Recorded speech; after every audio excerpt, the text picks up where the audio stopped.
الحمد لله نحمده ونستعينه ونستغفره ونؤمن به ونتوكل عليه ونعوذ بالله من شرور أنفسنا ومن سيئات أعمالنا من يهده الله فلا مضل له ومن يضلله فلا هادي له ونشهد أن لا إله إلا الله وحده لا شريك له ونشهد أن سيدنا ومولانا محمدا عبده ورسوله صلى الله تعالى عليه وعلى آله وأصحابه وبارك وسلم تسليما كثيرا كثيرا أما بعد قال رسول الله صلى الله عليه وسلم الراحمون يرحمهم الرحمن ارحموا من في الأرض یرحمکم من فی السماء او کما قال صلی اللہ علیہ وسلم۔ عزیز طلباء، جیسا کہ آپ حضرات کو معلوم ہے کہ فن حدیث ایک انتہائی اہم ترین اور اشرف ترین فن ہے۔ اس فن میں سینکڑوں نہیں ہزاروں کتابیں لکھی گئی۔ فن حدیث میں اتنی کتابیں لکھی گئی ہیں کہ ان سب کو بیک وقت پڑھنا تو بہت بڑی بات ہے، ساری کتابوں کا نام یاد ہو جانا بھی ایک بڑا مسئلہ ہے۔ لیکن ان ہزاروں کتابوں میں جو اہمیت، مقبولیت اور عظمت اللہ تبارک و تعالیٰ نے اس کتاب کو عطا فرمائی ہے، جو کتاب آپ شروع کرنے جا رہے ہیں، جو دنیا میں بخاری شریف کے نام سے یا صحیح بخاری کے نام سے جانی جاتی اور مشہور ہے۔ اس کتاب کی عظمت کا اندازہ آپ اس سے لگا لیجئے کہ ساری دنیا کے اہل علم کا اس پر اتفاق ہے، اصح الکتب بعد کتاب اللہ صحیح البخاری، دنیا میں سب سے صحیح ترین اور ہر طرح کے تردد، شک اور شبہ سے بالا تر کتاب قرآن پاک ہے۔ الف لام میم ذالک الکتاب لا ریب فیہ، قرآن پاک کے بعد سب سے زیادہ قابل اعتماد، سب سے زیادہ لائق اعتماد اور سب سے زیادہ پکی اور سچی کوئی کتاب کہلانے کے لائق ہے تو یہ کتاب ہے جو آپ کے سامنے رکھی ہوئی ہے، بخاری شریف۔ اللہ تبارک و تعالیٰ نے اس کو اتنی مقبولیت عطا فرمائی ہے کہ بے شمار خلق خدا نے اس سے استفادہ کیا ہے، کر رہے ہیں لوگ، اور انشاءاللہ قیامت تک یہ سلسلہ جاری ہے۔ اس کتاب کی نافعیت کا اندازہ آپ اس سے لگا سکتے ہیں کہ 90,000 علماء نے اس کتاب کو براہ راست حضرت امام بخاری رحمۃ اللہ علیہ سے سبقاً پڑھا۔ کوئی مصنف دنیا میں ایسا نہیں ہے کہ جس کی کتاب کو براہ راست مصنف سے اتنے لوگوں نے پڑھا۔ تو 90,000 اہل علم تو وہ ہیں جنہوں نے اس کتاب کو براہ راست امام بخاری رحمۃ اللہ علیہ سے سبقاً پڑھا ہے، اور صدیاں گزر گئی ہیں، لوگ پڑھ رہے ہیں، پڑھتے رہے ہیں اور پڑھتے رہیں گے، تو کتنے لوگوں نے اس سے استفادہ کیا ہے، کتنے اور آئندہ کریں گے، اس کا شمار کرنا ممکن ہے۔ یہ اس کتاب کی اہمیت کا بھی پتہ دیتی ہے یہ بات، اور اس کتاب کی معتبریت اور اس کتاب کی افادیت اور صاحب کتاب رحمۃ اللہ علیہ کے اخلاص پر بھی یہ ایک روشن دلیل ہے، اس لیے کہ دنیا میں قبولیت انہی کو ملتی ہے جو کسی عمل کو اخلاص کے ساتھ کرتے ہیں۔ اخلاص یہ قبولیت کی شرط اول ہے۔ جس کام کے اندر اخلاص نہیں ہوگا اس کام کو قبولیت کا درجہ حاصل ہو جائے ایسا ممکن ہی نہیں ہے۔ جو اخلاص کی بنیاد پر کام ہوگا تو وہ مقبول ہوگا۔ بہرحال یہ انتہائی اہم ترین کتاب ہے جو بخاری شریف کے نام سے دنیا میں جانی اور پہچانی جاتی ہے۔ اس کتاب کو شروع کرنے سے پہلے دو باتیں آپ حضرات کو خاص طور سے ذہن نشین رکھیں۔ پہلی بات، امام بخاری رحمۃ اللہ علیہ کا مختصر سا تعارف جو اس کتاب کے مصنف ہیں۔ بخاری یہ تو ان کی وطنی نسبت ہے، جیسے آپ میرٹھ کے رہنے والے میرٹھی کہلاتے ہیں، مظفر نگر کا رہنے والا مظفر نگری کہلاتا ہے، ہندوستان کا باشندہ ہندوستانی کہلاتا ہے۔ تو یہ بخارا جو ان کا وطن ہے اس کی طرف نسبت ہے بخاری، یہ ان کا نام نہیں ہے، وطنی نسبت ہے۔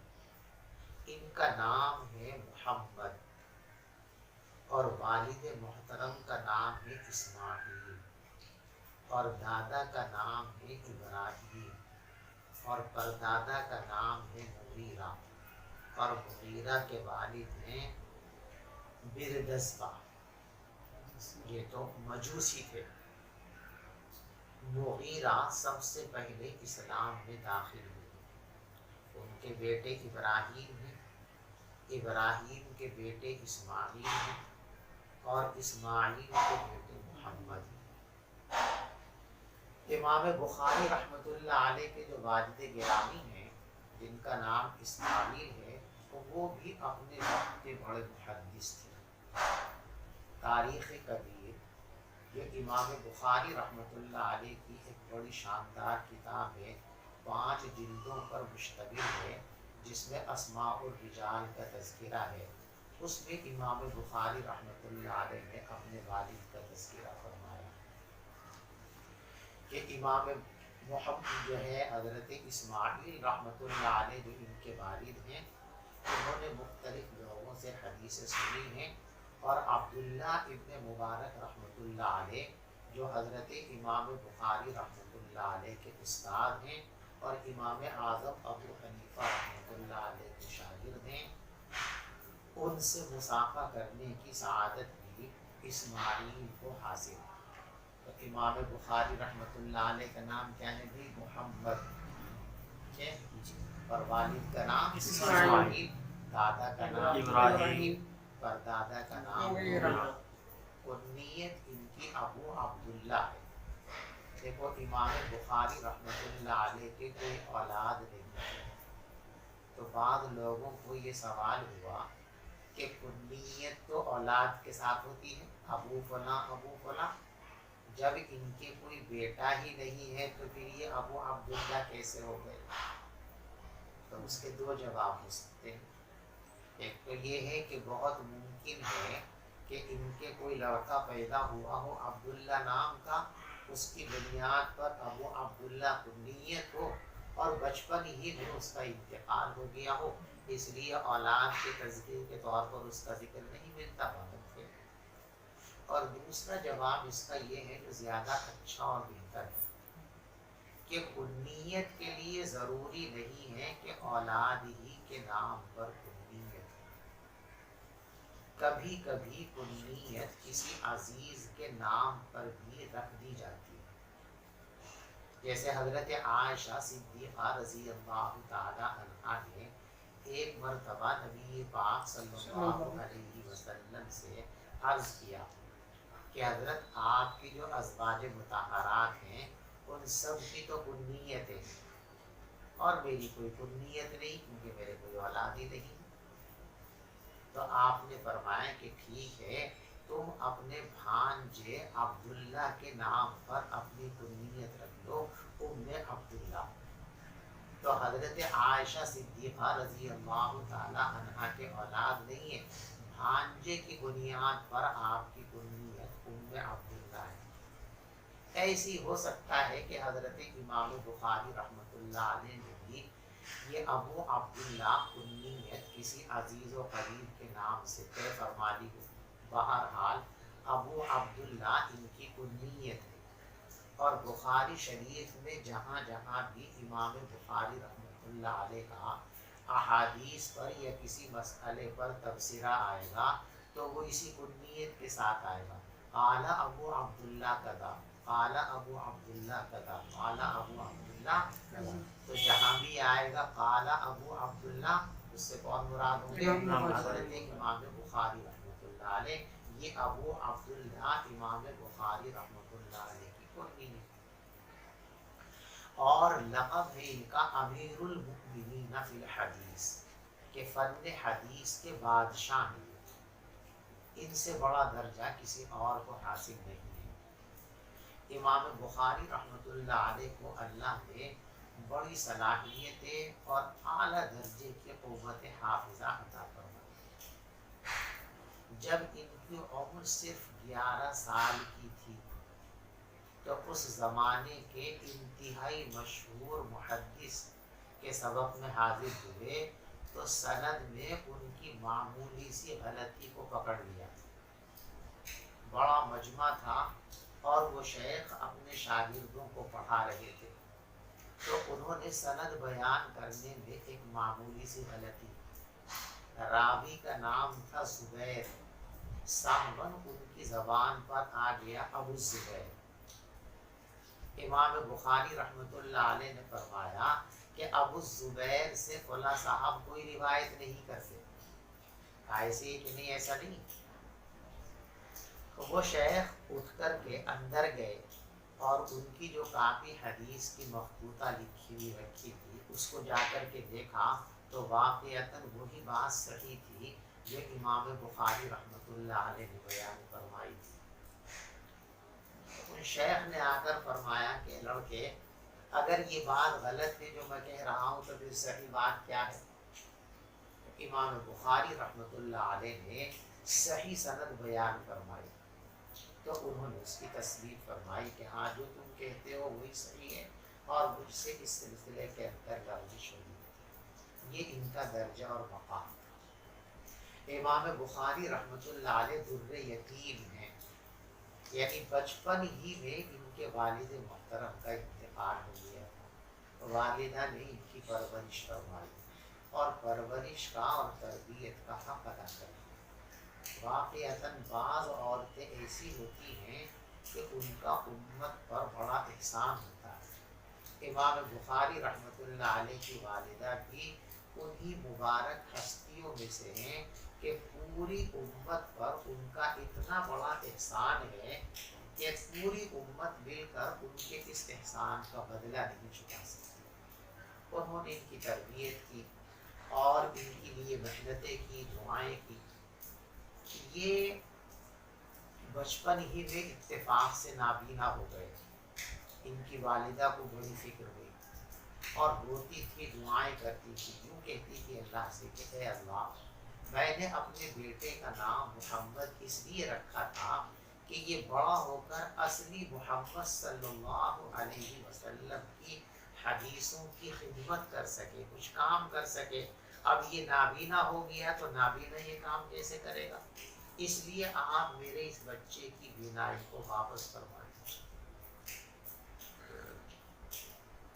اللہ تبارک و تعالیٰ نے ان کی دعا کو قبول فرما لیا، اور ایک روز سیدنا خلیل اللہ حضرت ابراہیم علیہ السلام ان کو خواب میں نظر آئے اور فرمایا کہ اے اللہ کی بندی، اللہ نے تیری دعا قبول کر لی ہے اور تیرے بیٹے کی بینائی کو واپس کر دیا۔ یہ اٹھ کر کے بیٹے کی چارپائی کے پاس گئی اور ان کو آواز دی کہ بیٹا تم مجھے دیکھ رہے ہو؟ جی ہاں، میں ساری چیزیں دیکھ رہا ہوں، میں آپ کا چہرہ بھی دیکھ رہا ہوں۔ اس طرح امام بخاری رحمۃ اللہ علیہ کو اللہ نے ان کی والدہ کی دعاؤں کی برکت سے دوبارہ بینائی مرحمت فرما دی۔ 10 سال کی عمر ہوتے ہوتے امام بخاری رحمۃ اللہ علیہ نے اپنے علاقے کے تمام شیوخ سے علم حاصل کر لیا۔ اس کے بعد مزید حصول علم کا جذبہ بیدار ہوا تو اپنے بڑے بھائی اور اپنی والدہ محترمہ کے ساتھ حج کے لیے تشریف لے گئے۔ ارکان حج سے فارغ ہوئے تو والدہ اور بھائی سے یوں کہا کہ آپ لوگ اپنے گھر تشریف لے جائیں اور میں یہاں رہ کر علم حدیث حاصل کروں گا۔ پھر وہاں علم حدیث حاصل کیا اور مختلف جگہوں کے سفر آپ نے کیے۔ تقریباً 1000 اساتذہ کرام سے امام بخاری رحمۃ اللہ علیہ نے علم حدیث حاصل کیا اور 6 لاکھ سے زیادہ صحیح حدیثیں حضرت امام بخاری رحمۃ اللہ علیہ کو یاد تھی۔ انہی 6 لاکھ حدیثوں سے انتخاب کر کے یہ کتاب مرتب فرمائی جو آپ کے سامنے ہمارے سامنے ایک ایک حدیث کو حاصل کرنے کے لیے کبھی کبھی حضرت امام بخاری رحمۃ اللہ علیہ کو ایک ایک مہینے کی مسافت سفر طے کرنی پڑی، اس لیے کہ اس زمانے کے اندر یہ سہولتیں اور تیز رفتار سواریاں موجود نہیں تھیں، اونٹوں پر عموماً سفر ہوا کرتے تھے۔ تو پتہ چلتا تھا کہ فلاں جگہ پر ایک محدث ہیں، ان کے پاس ایک حدیث ہے، ان کی خدمت میں تشریف لے جاتے تو ایک ایک مہینے کا سفر کبھی کبھی آپ نے ایک ایک حدیث کو حاصل کرنے کے لیے فرمایا ہے۔ اتنی تپ و دو اور محنت کے بعد امام بخاری رحمۃ اللہ علیہ نے علم حدیث کو حاصل کیا۔ امام بخاری رحمۃ اللہ علیہ نے یہ کتاب جو تصنیف فرمائی ہے، یہ دراصل بہت سے لوگوں کے دلوں کی تمنا کی ترجمان ہے۔ اسحاق ابن راہوے رحمۃ اللہ علیہ ایک بڑے محدث گزرے ہیں جو امام احمد ابن حنبل رحمۃ اللہ علیہ کے خواجہ تاش تھے۔ خواجہ تاش جانتے ہو؟ خواجہ تاش کہتے ہیں ہم استاذ کو، ایک استاذ کے جو 2 یا چند شاگرد ہوتے ہیں وہ آپس میں ایک دوسرے کے خواجہ تاش کہلاتے ہیں۔ جیسے ہمارے اردو میں کہتے ہیں استاذ بھائی، پیر بھائی، استاذ بھائی، تو اس لیے فارسی کا لفظ ہے خواجہ تاش۔ تو امام احمد ابن حنبل رحمۃ اللہ علیہ کے خواجہ تاش تھے اسحاق ابن راہوے رحمۃ اللہ علیہ، جو بڑے بلند پایہ محدث تھے۔ امام بخاری رحمۃ اللہ علیہ بھی ان کی مجلس کے حاضر باش تھے۔ ایک مرتبہ اسحاق ابن راہوے رحمۃ اللہ علیہ نے اپنی مجلس میں ان کی مجلس میں کسی نے یہ خواہش ظاہر کی۔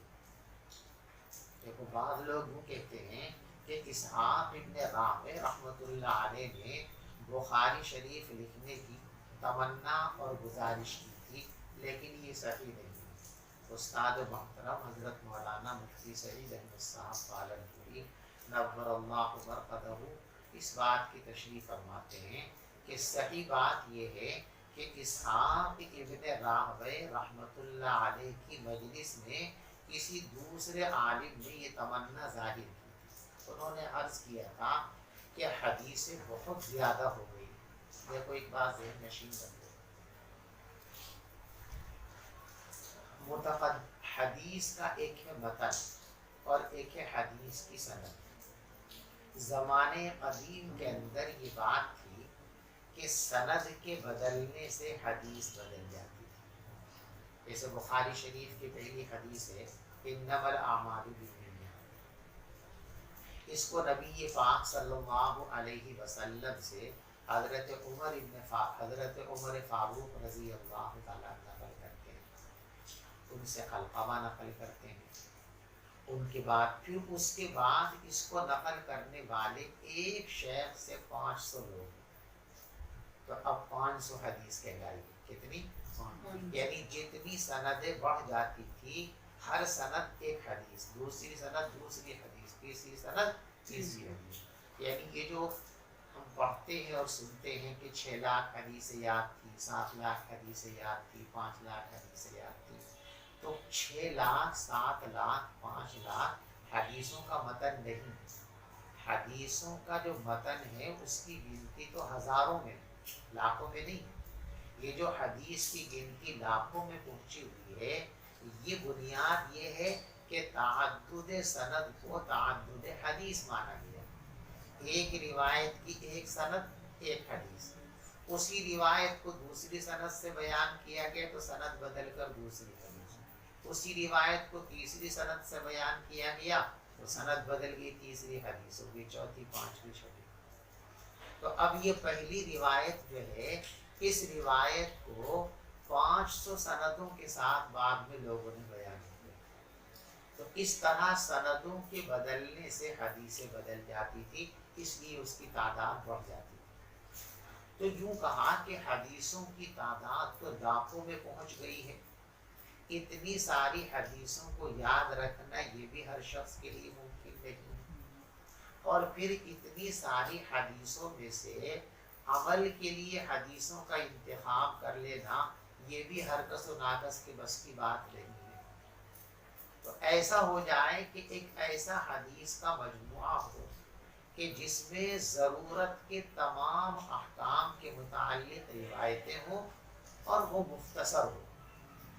امام بخاری رحمۃ اللہ علیہ کو کسی نے مخاطب کر کے نہیں کہا تھا کہ آپ ایسا کریں، ایک عمومی تمنا ظاہر کی تھی مجلس میں، اس میں حضرت امام بخاری رحمۃ اللہ علیہ بھی تشریف فرما تھے، اس لیے حضرت امام بخاری رحمۃ اللہ علیہ نے یہ بات ٹھان لی کہ مجھے یہ کام کرنا ہے، اور یہ کام انہوں نے شروع کیا، اور کیسے عجیب و غریب انداز پر شروع کیا ہے، دنیا میں اس کی مثال ملنی مشکل ہے۔ 16 سال مسلسل محنت کرنے کے نتیجے میں یہ کتاب وجود میں آئی ہے جو ہمارے سامنے رکھی ہے، اور جتنے دن تک آپ اس کتاب کے لکھنے میں مصروف رہے ہیں، مؤرخین نے لکھا ہے کہ اتنے دن تک مسلسل امام بخاری رحمۃ اللہ علیہ نفلی روزہ رکھنے کا اہتمام فرماتے رہے ہیں، اور اتنی پوشیدگی اور اخفا کے ساتھ یہ روزہ آپ کا ہوتا تھا کہ آپ کے گھر والوں کو بھی آپ کے روزے کا علم نہیں ہوتا تھا، اور جب کسی حدیث کو آپ بخاری شریف میں لانے کے لیے رکھتے تھے، طے کرتے تھے، تو پہلے 2 رکعت نماز نفل پڑھتے تھے، استخارہ فرماتے تھے، جب شرح صدر ہو جاتا تھا تب اس روایت کو اپنی اس کتاب میں جگہ دیتے تھے، تو گویا ہر روایت کو لکھنے سے پہلے آپ نے جو ہے 2 رکعتیں پڑھی، 9082 روایتیں اس کتاب کے اندر موجود ہیں،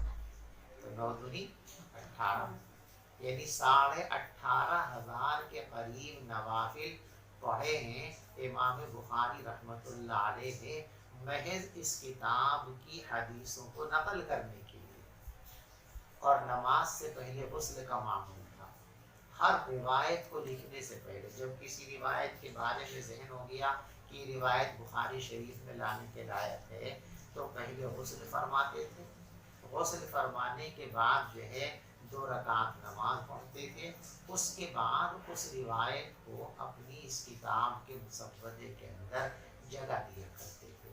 اس طرح حضرت امام بخاری رحمۃ اللہ علیہ نے یہ کتاب لکھی ہے جو آپ کے اور ہمارے سامنے ہے۔ امام بخاری رحمۃ اللہ علیہ کی سیرت تو بڑی تفصیلی ہے، اس کو یہاں بیان کرنے کا موقع نہیں ہے، عربی اور اردو زبان میں بہت ساری کتابیں ہیں جن میں تفصیل کے ساتھ امام بخاری رحمۃ اللہ علیہ کی سیرت کو بیان کیا گیا ہے، تفصیل کے ساتھ اس کو وہاں پڑھا جا سکتا ہے، دیکھا جا سکتا ہے۔ امام بخاری رحمۃ اللہ علیہ بہرحال اپنے زمانے کے انتہائی نابغہ روزگار شخصیت کے مالک تھے، ان کی یہ کتاب ہمارے سامنے ہے۔ دوسری چیز جو اس وقت خاص طور سے ہم کو ذہن نشین رکھنی ہے تو وہ ہے کتاب کا نام، اس لیے کہ نام عنوان ہے، اور عنوان ہی سے معنون کا پتہ چلتا ہے، اور جب تک کسی مضمون کا پتہ نہ ہو تو اس کے پڑھنے میں دلچسپی نہیں ہو سکتی۔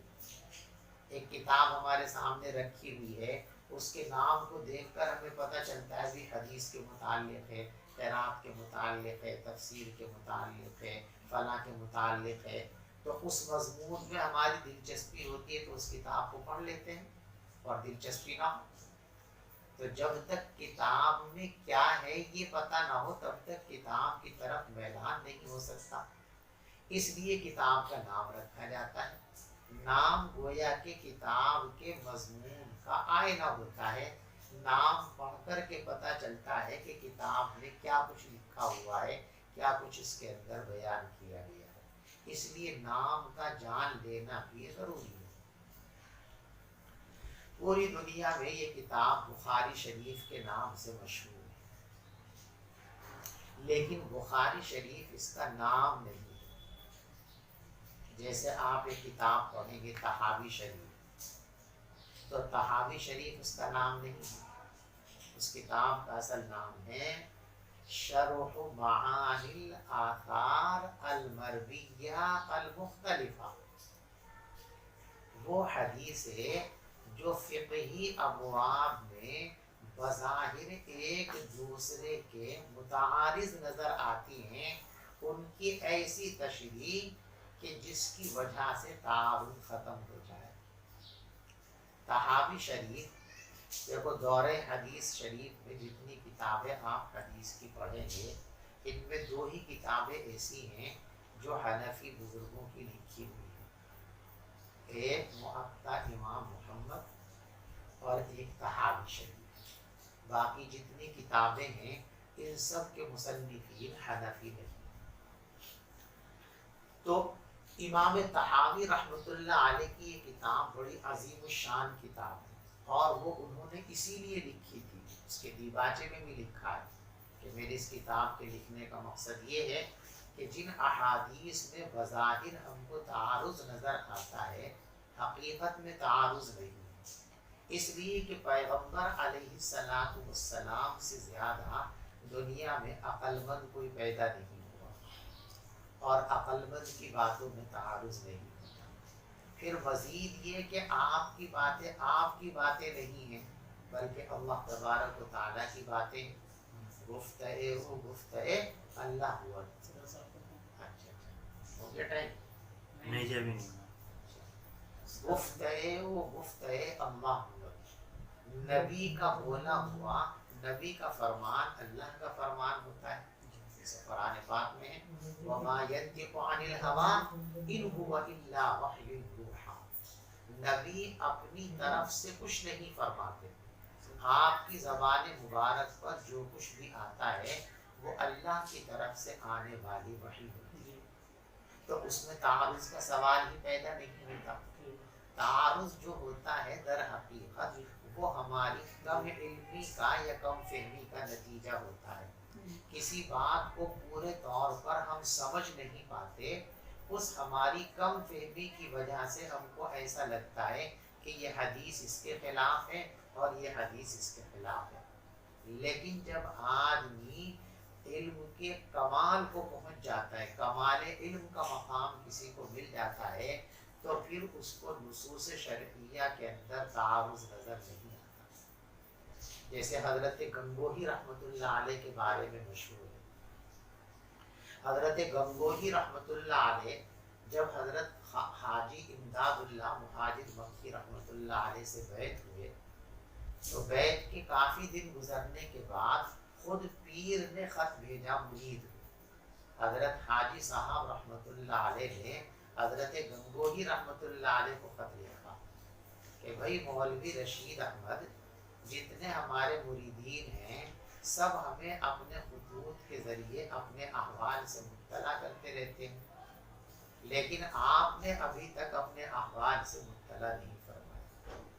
تو حضرت نے اس خط کا جواب لکھا اور فرمایا کہ حضرت میں اپنے احوال کیا لکھوں، مجھ بے حال کا تو کوئی حال ہی نہیں ہے، جن کے حال ہیں احوال ہیں تو وہ لکھ دیتے ہیں، میں تو ایسا بیکار آدمی ہوں کہ میرا کوئی حال ہی نہیں ہے، تو مجھ بے حال کا کیا حال ہو جو آپ کو لکھوں۔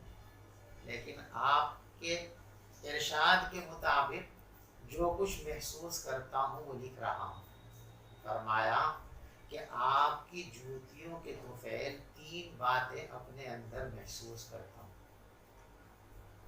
پہلی بات تو یہ ہے کہ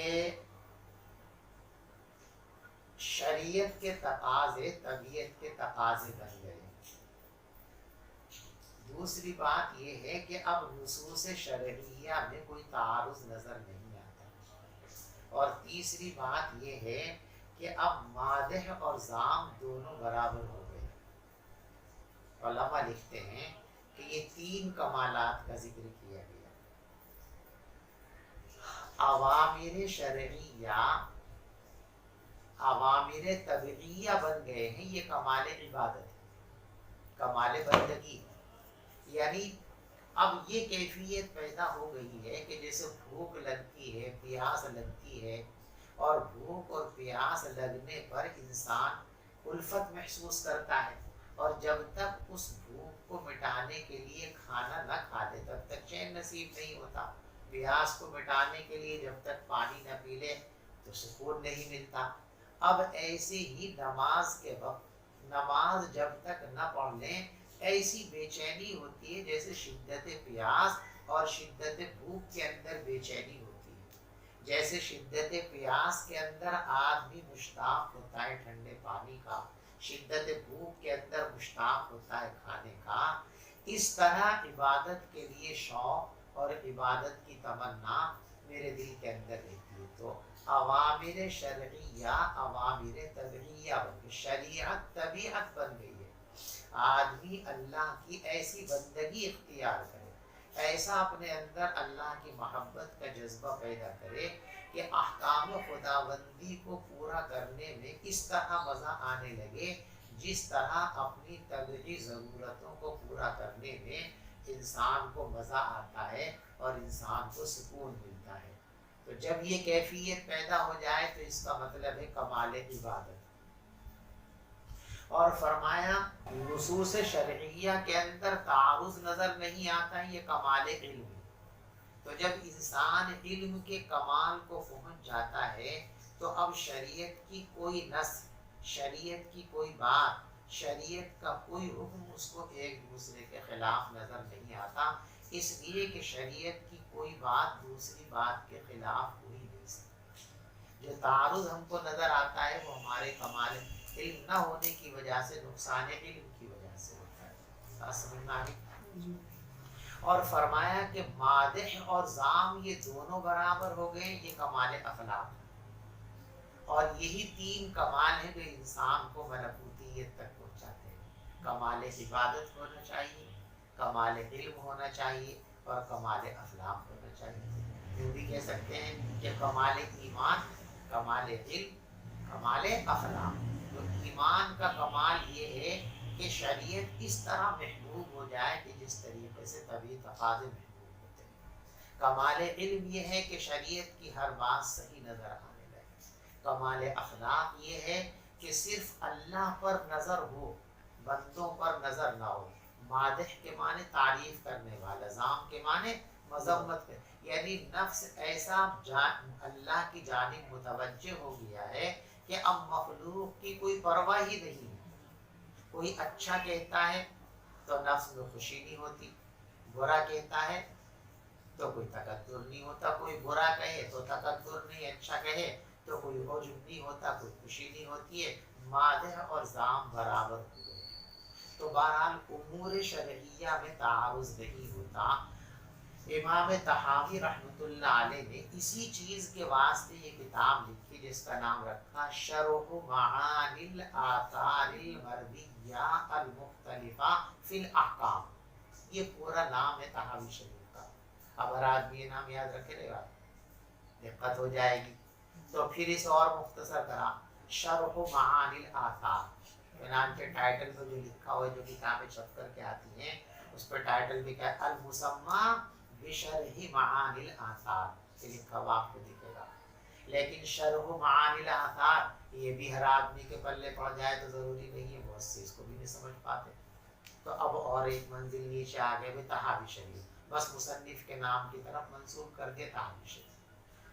ایسے ہی بخاری شریف یہ اس کتاب کا اصل نام نہیں ہے، بلکہ اس کا اصل نام ہے الجامع المسند الصحیح المختصر من امور رسول اللہ صلی اللہ علیہ وسلم و سننہ و ایامہ۔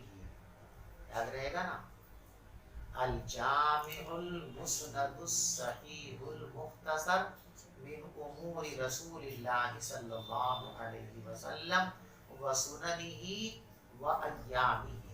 یہ اس کتاب کا اصل نام ہے، لیکن اتنا لمبا نام یاد رکھنا اور بار بار اس کو لینا یہ تکلف کا مسئلہ تھا، اس لیے سہولت کے پیش نظر بس مصنف کی نسبت پر اس کو کر دیا، مصنف کے مشہور نام پر لے لیا بخاری شریف. بخاری شریف دور حدیث شریف میں جتنی کتابیں آپ پڑھو گے ان تمام کتابوں کے ساتھ یہ حسن اتفاق ہے کہ کوئی کتاب بھی اپنے اصل نام کے ساتھ جو ہے مشہور نہیں ہے، سب مصنف کے نام سے مشہور ہیں.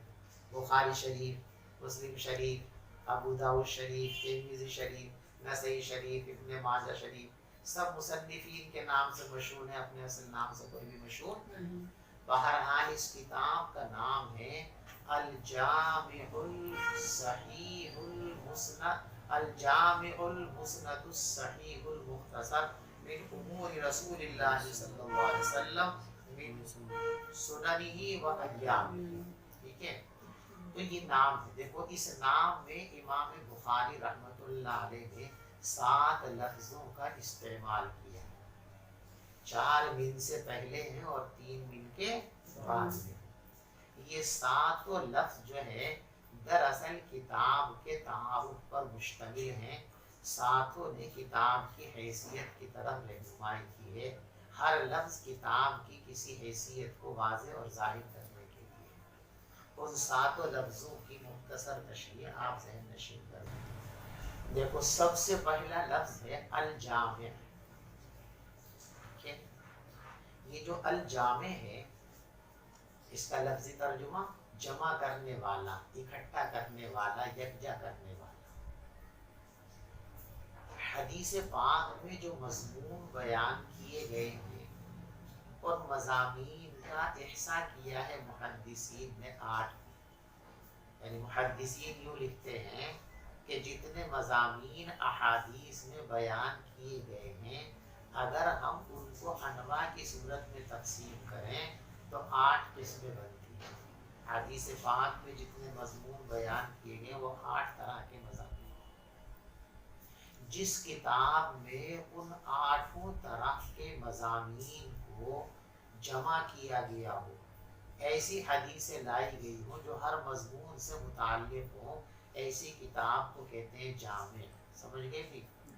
حدیث کے مضامین ثمانیہ سے متعلق جس کتاب میں روایتیں ہوں، یعنی مضامین ثمانیہ میں سے کوئی ایسا مضمون نہ ہو جس کے متعلق روایتیں اس کتاب کے اندر نہ ہوں، سب مضمون کے متعلق روایتیں موجود ہوں، تو ایسی کتاب کو کہتے ہیں جامع.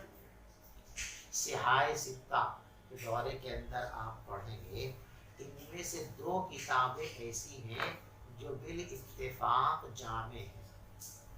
ایک یہ بخاری شریف اور ایک ترمذی شریف.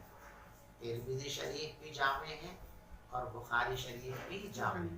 یعنی بخاری شریف کے اندر بھی مضامین ثمانیہ کا بیان ہے، ترمذی شریف کے اندر بھی مضامین ثمانیہ کا بیان ہے، لہذا بالاتفاق یہ دونوں کتابیں جامع ہیں.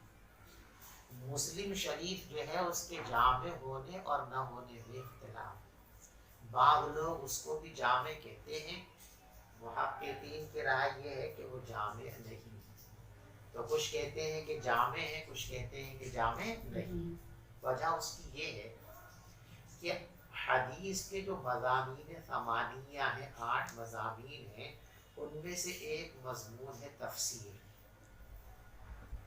تو جو تفسیر ہے، تفسیر کے متعلق روایت، دیکھو تفسیر میں حدیث کا بہت دخل ہے.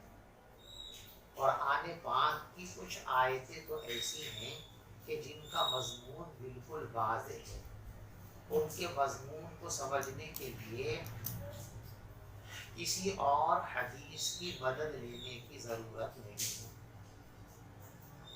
کل نفس ذائقۃ الموت، ہر انسان کو موت کا ذائقہ چکھنا ہے، ہر انسان کو مرنا ہے، بالکل واضح مضمون ہے، اس کو سمجھنے کے لیے کسی چیز کی ضرورت، ہر آدمی کے سامنے کل نفس ذائقۃ الموت، ہر شخص کو مرنا ہے، ہر جاندار کو موت کا ذائقہ چکھنا ہے۔ لیکن کچھ آیتیں ایسی ہیں کہ جب تک احادیث کا سہارا نہیں لیا جائے گا تب تک اس کا مطلب سمجھ ہی نہیں سکتے۔ جیسے قرآن میں فلما قضا زید منہا وطرا زوجناکا، جب زید اپنی بیوی زینب سے اپنی حاجت پوری کر چکے تو ہم نے زینب کا نکاح آپ سے کر دیا۔ اب ضرورت پوری کر چکے، اس کا کیا مطلب ہے؟ یہ سمجھ بھی نہیں آ رہا اس آیت سے۔ تو اب اس آیت کے اصل مضمون کو سمجھنے کے لیے ان احادیث مبارکہ کو دیکھنا پڑے گا جن میں حضرت زید رضی اللہ تعالیٰ عنہ اور حضرت زینب رضی اللہ تعالیٰ عنہا کے نکاح اور ان کی طلاق کے واقعے کو بیان کیا گیا۔ جب ان کی نکاح اور طلاق کی روایتیں ہمارے سامنے آ جائیں گی تو اس آیت مبارکہ کا مطلب ہم کو سمجھ میں آ جائے گا۔ تو ایسی روایتیں جن میں قرآن پاک کی کسی آیت کا شان نزول بیان کیا گیا ہو، کسی آیت کی وضاحت اور تشریح کی گئی ہو، وہ سب احادیث تفسیر کی احادیث کہلاتی ہیں۔ امام مسلم رحمۃ اللہ علیہ کی جو کتاب ہے صحیح مسلم، اس میں کتاب التفسیر ہے تو، لیکن بہت چھوٹی سی بالکل برائے نام ہے۔ اس لیے بعض لوگ یوں کہتے ہیں کہ بھئی اتنی سے کیا ہوتا ہے، الشاذ کالمعدوم، چند روایتیں ہیں تو وہ تو کالعدم کے درجے میں ہیں، گویا کتاب التفسیر اس کے اندر نہیں ہے۔ اور جب مضامین ثمانیہ میں سے تفسیر سے متعلق روایتیں اس میں نہیں ہیں تو پھر اس کو جامع کہنا درست نہیں ہے۔ اور بعض لوگ کہتے ہیں بھئی اتنی ہو یا اتنی ہو ہے تو الشیء شیء، چیز تو چیز ہے، قلیلا کان او کثیرا، پانی پانی ہے، قلیل ہو تب بھی پانی کہلائے گا، کثیر ہو، روٹی ایک ٹکڑا ہے تب بھی روٹی کہلائے گی، اور بہت ساری روٹیاں ہیں تو بھی روٹی تو روٹی ہے۔ تو تفسیر کی روایتیں تو تفسیر ہی ہے، چاہے وہ ایک ہو، دو ہو، 10 ہو، 20 ہو، تفسیر ہے تو صحیح۔ تو جب تفسیر ہے چاہے قلیل ہی کیوں نہ ہو تو اس کا مطلب یہ ہے کہ وہ جامع ہے۔ تو مسلم شریف کو بعض لوگوں نے جامع مانا ہے، بعض لوگوں نے جامع نہیں مانا ہے۔ رہا یہ سوال کہ مسلم شریف میں کتاب التفسیر مختصر کیوں ہے؟ جب حضرت امام مسلم رحمۃ اللہ علیہ نے تمام ابواب میں مضامین ثمانیہ میں سے ہر مضمون کو تفصیل سے بیان کیا اور اس کے متعلق کثیر تعداد میں روایات کو جمع کیا، تو جہاں امام مسلم رحمۃ اللہ علیہ نے کتاب التفسیر کا عنوان قائم کیا وہاں تھوڑی سی روایات کیوں لائے؟ بہت ساری لانی چاہیے تھی۔ اس کا جواب یاد رکھیے، امام بخاری رحمۃ اللہ علیہ، امام مسلم رحمۃ اللہ علیہ، دونوں بزرگوں نے اپنی کتاب میں اس بات کا اہتمام فرمایا ہے کہ تکرار نہیں ہونا چاہیے، یعنی ایک ہی روایت بار بار نہیں آئی، جو روایت یہاں آ گئی اب پوری کتاب میں دوسری جگہ وہ کہیں نہیں آئے گی۔ تو تفسیر کے متعلق جو روایات تھی امام مسلم رحمۃ اللہ علیہ کے پاس، وہ دیگر مضامین کی مناسبت کی وجہ سے دوسرے ابواب میں گزر چکی۔ اب اگر ان کو دوبارہ لاتے ہیں تو ان کی جو شرط ہے عدم تکرار، وہ شرط ٹوٹ جائے گی، اس لیے دوبارہ ان روایتوں کو نہیں لائے۔ یعنی تفسیر کی روایتیں مسلم شریف کے اندر کتاب التفسیر کے عنوان میں تو کم ہیں، باقی دوسرے عنوانات کے اندر وہ روایتیں جن کو دیگر مفسرین نے کتاب التفسیر میں بیان کیا ہے وہ مسلم شریف کے اندر موجود ہیں۔ بہرحال مسلم شریف جامع ہے یا نہیں ہے اس میں اختلاف ہے، بعض جامع مانتے ہیں، بعض اس کو جامع نہیں مانتے، لیکن بخاری شریف اور اسی طریقے سے ترمذی شریف یہ دونوں کی دونوں کتابیں جامع ہیں۔ تو جامع کس کو کہتے ہیں سمجھ میں آ گیا آپ کو؟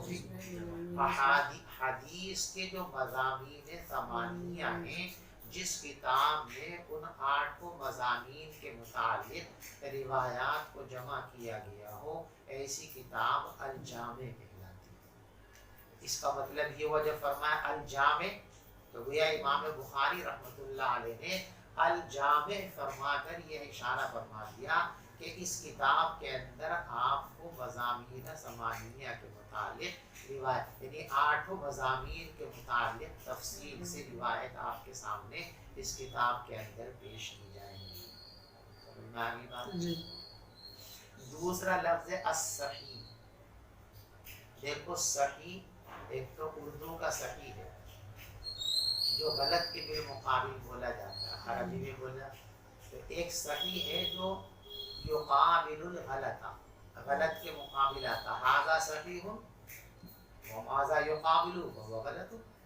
جب ہم نے کہہ دیا بھائی یہ صحیح ہے تو یہ صحیح کا مطلب یہ ہے کہ اس کے بالمقابل جو بھی ہے وہ غلط ہے. تو ایک تو صحیح کا مطلب ما یقابل الغلط، کہ غلط کے مد مقابل جو ہوتا ہے. جب حدیث کے اندر یہ بات بولی جاتی ہے ھذا حدیث صحیح، صحیح حدیث پیش کرو، یہ حدیث صحیح ہے، صحیح حدیث میں ایسا آیا ہے، تو اس کا وہ مطلب نہیں ہے ما یقابل الغلط. یعنی اس کا یہ مطلب نہیں ہے کہ اس کے علاوہ جتنی حدیثیں ہیں نعوذ باللہ من ذالک وہ غلط ہیں، بلکہ صحیح یہ ایک اصطلاح ہے. اور جب کسی لفظ کو اصطلاح کے طور پر استعمال کیا جاتا ہے تو وہ لغوی معنی پر محمول نہیں کیا جاتا، بلکہ اصطلاح قائم کرنے والے نے جو مفہوم اس کا اپنے طور پر طے کیا ہے پھر وہ لفظ اسی مفہوم پر اور مصداق پر دلالت کرتا ہے. تو صحیح روایت وہ کہلاتی ہے محدثین کی اصطلاح میں جس کی سند متصل ہو، سند کے اندر کوئی انقطاع نہ ہو، تمام کے تمام راوی ثقہ اور عادل ہوں، سب کے قوت حافظہ اعلیٰ درجے کی ہو، اس روایت کے اندر شذوذ نہ پایا جاتا ہو، اور اس روایت کے اندر جو ہے اضطراب بھی نہ پایا جاتا ہو، نکارت بھی نہ پائی جاتی ہو. تو ایسی روایت کو کیا کہتے ہیں؟ صحیح. یعنی صحیح کہہ کر امام مسلم رحمۃ اللہ علیہ، امام بخاری رحمۃ اللہ علیہ نے اشارہ فرما دیا کہ ہماری اس کتاب کے اندر صرف وہی روایتیں ہیں جو محدثین کی اصطلاح میں صحیح کہلاتی ہیں. دیکھو بخاری کے اندر صرف احادیث صحیحہ ہیں، مسلم کے اندر احادیث صحیحہ بھی ہیں اور احادیث حسن بھی ہیں. چنانچہ امام مسلم رحمۃ اللہ لکھا اپنے دیباچے میں کہ میں اصلاً تو احادیث صحیحہ کو نقل کروں گا اور متابعت کے طور پر حدیث حسن کو بھی لاؤں گا، اور جس باب کے اندر صحیح روایت نہیں ہوگی تو وہاں اصل میں بھی میں حسن کو لاؤں گا. تو بخاری صرف صحیح حدیثوں کا مجموعہ ہے، مسلم شریف میں صحیح بھی ہیں اور حسن بھی ہیں، اور باقی جو کتابیں ہیں ان میں صحیح بھی ہیں، حسن بھی ہیں اور ضعیف بھی ہیں. وہ ضعیف اس لیے لے آئے ہیں وہ کہ ضعیف روایت کو بھی تعدد طرق کی وجہ سے، تعدد سند کی وجہ سے حسن لغیرہ کا درجہ حاصل ہو جاتا ہے، اور باتفاق محدثین حدیث صحیح کی طرح حدیث حسن بھی شرعی مسائل میں قابل استدلال ہے. تو الصحیح کہہ کر اشارہ کیا کہ صرف صحیح روایات اس کے اندر ہیں، حسن روایتیں اور ضعیف روایتیں اس کتاب کے اندر موجود نہیں. یہ دو لفظ کی تشریح ہو گئی، جامع اور صحیح. باقی تشریح انشاءاللہ کل کی جائے گی. اللہ ہم سب کو حدیث پر عمل کی توفیق عطا فرمائے. آمین. وآخر دعوانا